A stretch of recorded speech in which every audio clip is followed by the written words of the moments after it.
솔로몬이 이제 예루살렘 성전을 건축하기 위한 기본적인 준비를 마치고 성전을 이제 건축하기 시작하고 난 다음에 오늘 이 열왕기상 6장은 마치 건축 보고서와 같은 그런 느낌을 우리에게 주고 있습니다. 그래서 이 건축에 관한 전반적인 내용을 좀 요약적으로 설명해주고 있는 본문에 이제 해당을 하죠. 처음 이 보고서는 성전을 건축한 시기에 관한 이야기를 먼저 해줍니다. 그러니까 그 시점을 언제부터 보냐면 이스라엘 자손이 애굽 땅에서 출애굽한, 그러니까 애굽 땅에서 나온 그 시점으로부터 지금 얼만큼의 기간이 지났는가, 그리고 그 이후 그 지난 그 시점 가운데 성전이 이제 건축하기를 시작했고, 이후에 이제 가게 되면 그래서 그 성전이 이 건축하는데 어느 정도의 시간이 걸렸는가라고 하는 이야기를 이제 앞뒤에 배치하면서 기본적으로는 이 성전을 건축한 시점과 또 성전이 건축되어진 기간에 관한 이야기를 해주고 있습니다. 그리고 두 번째 등장하는 내용은 이 성전의 규모예요. 성전의 규모에 대한 것을 이야기하는데 2절 보시면 성전은 길이가 60규빗이고 너비가 20규빗이요 높이가 30규빗이라고 되어 있어서 이제 어느 정도의 규모인지 우리가 사용하는 단위랑은 좀 달라서 싹 마음에 와닿지는 않는데, 기본적으로는 이 9m 정도로 일단 한쪽 면을 보시면 좋을 것 같아요. 그래서 9m 곱하기 9m가 되어지는 그 정방형의 내실, 우리가 흔히 지성소라고 알려져 있는 공간이 대략적으로 9 곱하기 9 정도의 사이즈였고요.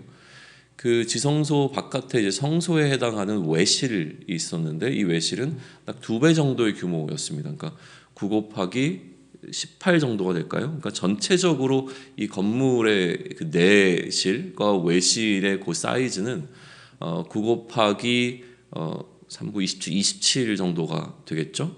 그리고 그 두 공간을 둘러서서 바깥쪽으로 이 다락을 만들었습니다. 돌아가면서 이 외측에다가 공간을 하나를 더 두게 된 거죠. 그리고 이 성전 바깥에는 또 웻들이 존재했어요.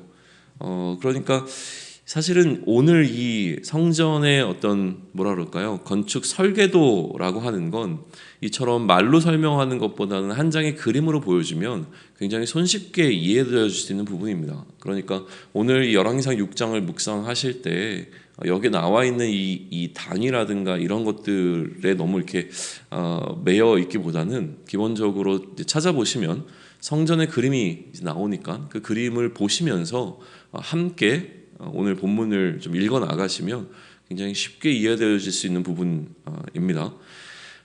뭐 언어라든가 이제 단위라든가 하는 것들이 우리랑 좀 맞지 않아서 그런데 기본적으로는 그렇게 좀 생각하시면 좋을 것 같아요.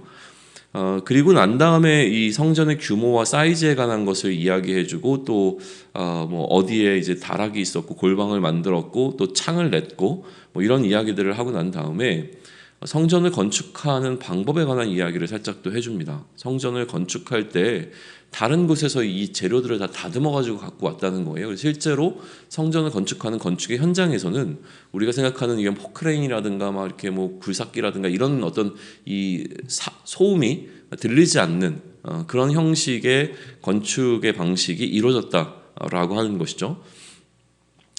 뭐 그런 이야기들 되어 있고, 그 다음에 뭐 이런 건축의 방법에 관한 이야기가 쭉 이어져 가다가 11절로부터 좀 결이 다른 이야기가 갑자기 등장을 합니다. 11절로부터 13절까지의 내용에서 하나님의 말씀이 솔로몬에게 임하셔서 특별히 주신 말씀이 있었던 거예요. 그게 이제 12절과 13절의 내용이 되어지는데 사무엘하 7장에 등장하고 있는 다윗의 언약이 다시 한번 이곳에서 이제 언급이 되고 있죠. 왜냐하면 솔로몬이 이 성전을 건축하겠다고 했던 그 건축의 근거도 이 다윗의 언약에 있었기 때문인데, 갑자기 이 성전 건축에 관한 건축 보고서의 이야기를 하다가 하나님께서 솔로몬에게 이처럼 다윗의 언약을 언급하시면서 만약에 네가 법도와 율례와 계명을 잘 지키면 내가 다윗에게 약속했던 그 약속을 너에게 확실히 이루어 줄게라고 하는 말씀을 하시고 계신 부분을 좀 주목해서 볼 필요가 있습니다. 이 부분은 우리가 결론 부분에서 다시 한번 좀 언급하면 좋을 것 같고요. 이 건축 보고서의 중간에 이처럼 다윗 언약이 다시 한번 등장하고 있다라고 하는 것은 꼭 기억하시면 좋겠습니다. 그리고 나서 이제 이야기는 어디로 들어가냐면 성전의 기본적인 뼈대에서 이제는 내부 인테리어 쪽으로 이 설명이 들어가기 시작을 합니다. 그래서 14절 보시게 되면 솔로몬이 성전 건축하기를 마치고 그 다음에 이제 벽과 마루의 재질을 어떤 것을 선택해서 인테리어를 했는가라고 하는 이야기를 해주고요. 또 그 안쪽에 아까 얘기한 것처럼 성소와 지성소를 구분하는 이 공간을 분리시켰던 우리로 얘기하면 이제 벽을 세우는 것에 관한 이야기, 그렇게 만들어진 이 내소와 외소라고 불리는 두 공간의 사이즈가 어떻게 되는지에 관한 설명, 그리고 그 안을 나름대로 이 디자인을 한 거죠. 그래서 뭐 백향목에는 박과 핀 꽃을 아로 새겼고 뭐 모두 백향목이라 돌이 보이지 아니하였다라고 하는 18절의 어떤 기록들을 보게 되어지면 그 안이 이제 나무로 인테리어가 좀 되어 있는 상태에서 또 나름대로 그 나무 백향목에는 이제 꽃이라든가 이런 것들이 조각되어져 있는 어떤 느낌을 좀 상상해 보시면 좋을 것 같아요. 아무튼 내부 인테리어는 그런 느낌이었습니다. 근데 여기서 멈추지 아니하고요.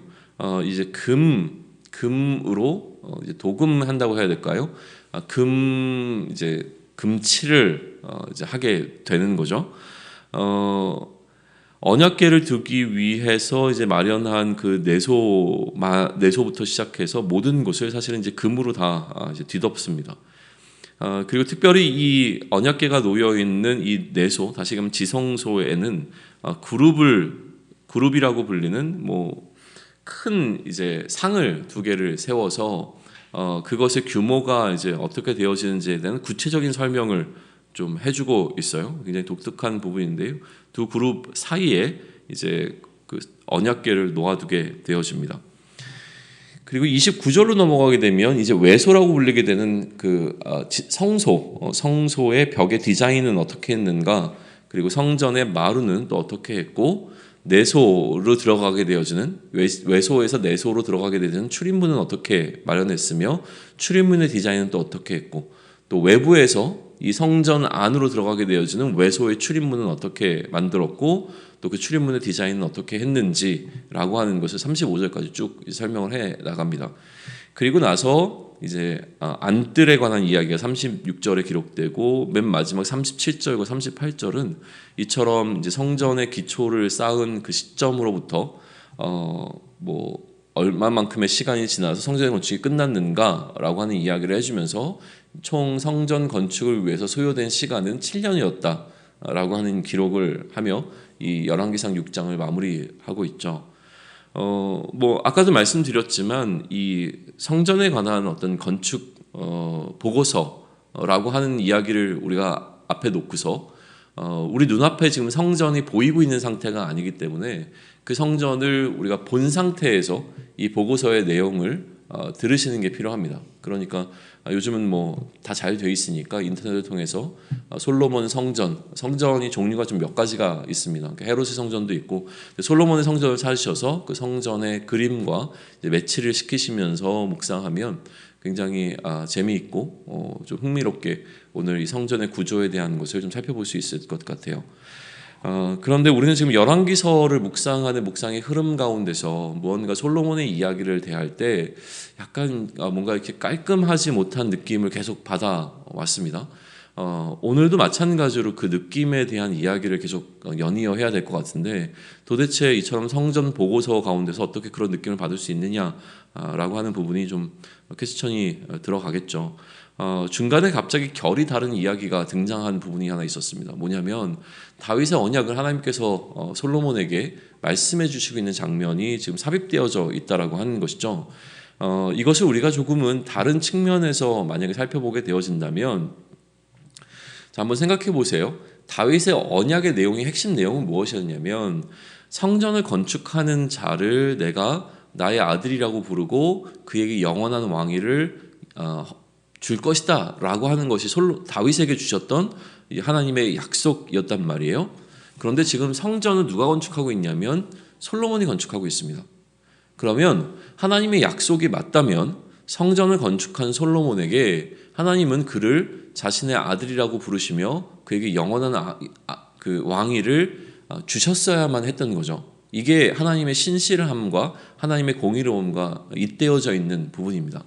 그런데 지금 열왕기서 기자는 솔로몬이 성전을 건축했음에도 불구하고 왜 솔로몬이 영원한 왕위를 갖지 못했는가에 대한 설명을 오히려 해주고 있다는 생각을 우리는 해볼 수 있는 거예요.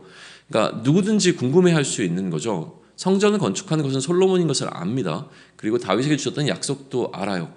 그렇다면 지금 열왕기서는 솔로몬이 얼마나 탁월한 왕이었는가, 선왕이었는가 이 부분에 포커스를 맞추기보다 오히려 솔로몬이 성전을 건축했음에도 불구하고 왜 하나님께서 다윗에 약속하셨던 영원한 왕위를 가진 왕이 되지 못했는가에 관한 설명을 해주고 있다라고 하는 측면에서 열왕기서를 살펴볼 수 있다면 지금 이 열왕기서가 시작하고 난 다음에 솔로몬을 대하여 보이고 있는 이 태도가 조금 이해가 되기 시작한다는 거예요. 또 한편으로 그러면 우리는 이렇게도 생각해 볼 수 있을 것 같아요. 자, 솔로몬이 지금 성전을 건축하겠다라고 하나님 앞에 헌신하고 그의 모든 노력을 쏟아붓고 있는데 솔로몬이 성전을 건축하겠다고 하는 이유가 순수하게 하나님을 예배하고 하나님이 거하실 하나님의 전을 마련하기 위하여 성전을 건축한 것으로 볼 수도 있지만 우리는 조금 꼬아서 보게 되어지면 솔로몬의 목적이 다른 곳에 있지는 않았을까라고 하는 질문을 합리적 의심을 한번 던져볼 수 있는 거예요. 자, 무슨 얘기냐면 성전을 건축하는 자에게 하나님께서 영원한 왕위를 허락해 주신다라고 했던 그 약속이 있었고 그 허락을 받은 자는 다윗이 아니라 다윗의 씨 가운데서 태어나는 자에게 이것을 허락할 것이라고 했던 것은 하나님의 약속이었습니다. 이 조건을 충족하고 있었던 솔로몬, 다윗의 그 혈통 가운데 속해 있었던 솔로몬이 만약에 내가 성전을 건축한다면 하나님께서 나에게 영원한 왕위를 허락해 주실 거야 라고 하는 기대감 가운데 그 약속을 붙잡는 어떤 그 설렘 가운데 이 성전을 건축하기 시작했다면 그렇다면 성전이 건축하고 있는 과정 가운데 하나님께서 갑자기 솔로몬 가운데 임하셔서 이 말씀을 하시는 이 정황이 이해가 되죠. 다시 한번 말씀을 보세요. 어떻게 이야기가 되냐면 여호와의 말씀이 솔로몬에게 임하여 이르시되 12절입니다. 내가 지금 이 성전을 건축하니 라고 시작을 하세요. 네가 지금 성전을 건축하고 있으니 네가 만일 내 법도를 따르며 내 율례를 행하며 내 모든 계명을 지켜 그대로 행하면 내가 내 아버지 다윗에게 한 말을 내게 확실히 이룰 것이요 라고 말씀을 하고 계세요. 자, 그럼 어떤 느낌을 받을 수 있냐면 그런 우리가 관점으로 본다면 솔로몬이 지금 성전 건축을 시작을 했어요. 그러다 보니까 솔로몬의 간구는 뭐냐면 내가 이 성전을 다 짓고 나면 하나님께서 나에게 우리 선대 왕이었던 다윗에게 약속했던 영원한 왕위를 주실 거야 라고 하는 것을 기대하고 있겠죠. 그러니까 하나님께서 그러한 솔로몬을 찾아가서 야 이제 네가 성전을 건축하고 있으니까 내가 약속한 그 약속을 지킬 거야.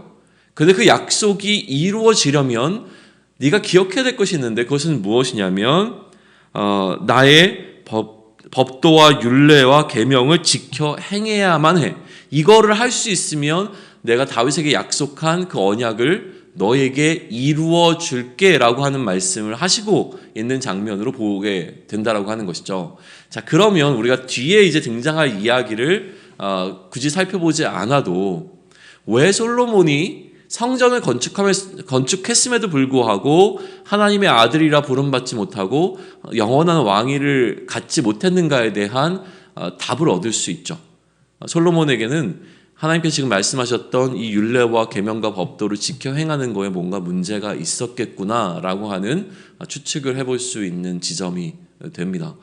기본적으로는 성전에 관한 이해를 지금 이야기하고 있지만 또 한편으로는 이 솔로몬이 성전을 건축하면서 갖고 있었던 어떤 기대감이라고 하는 부분을 우리는 좀 생각해 볼 수 있을 것 같아요. 그렇다면 이 어감의 차이에 대해서 우리는 생각해 볼 수 있으면 좋겠습니다.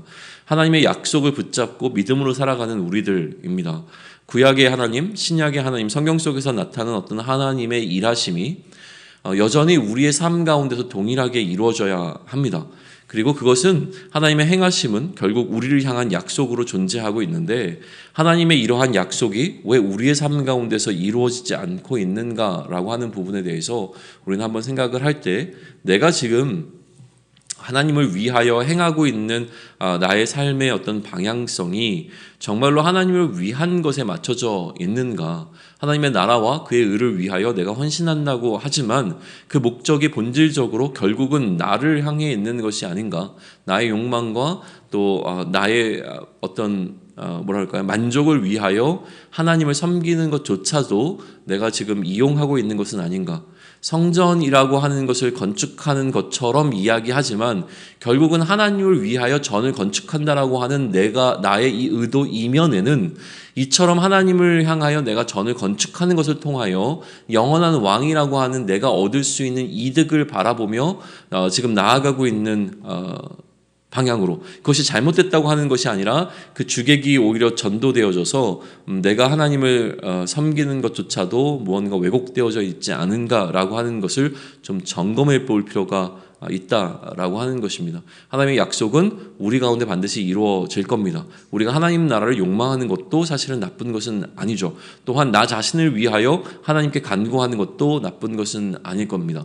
그러나 지금 하나님께서 솔로몬에게 말씀하시는 그 포인트가 우리 가운데 조금 더 분명하게 들어오면 좋겠습니다. 네가 나의 법도와 규례와 이 계명을 지켜 행하면이라고 하는 부분입니다. 결국 하나님의 질서 안에, 그리스도의 질서 안에 머무르는 자, 네가 내 안에 거하는 동안 무엇인지 원하면 내가 들어줄 것이다라고 얘기했던 그 말씀을 기억할 수 있으면 좋겠습니다. 그 울타리 안에 머물러 있을 때에 무엇을 구하든지 들어주셨다신 그 약속을 우리가 좀 신뢰할 수 있으면 좋겠고요. 그 울타리를 벗어나지 않고 질서 안에 머무르는 가운데 하나님을 향한 우리의 소망과 우리의 소원을 올바르게 기대하고 소망할 수 있는 그런 시간들을 우리가 좀 가질 수 있기를 원합니다. 같이 기도하겠습니다.